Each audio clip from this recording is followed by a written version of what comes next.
Balik ta sa katong about sa 3x3 mga idol ha. 3x3 nga rule sa basketball mga idol. Yung 3x3 half court lang na, half court mga idol. So, okay pakuan sa mga idol. Ngayon mga idol, may tanong ako sa inyo.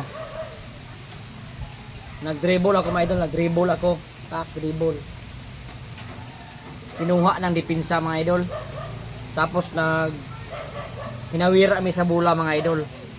Ngayon tumawag yung referee na held ball mga idol, held ball. 3x3 mga idol ha.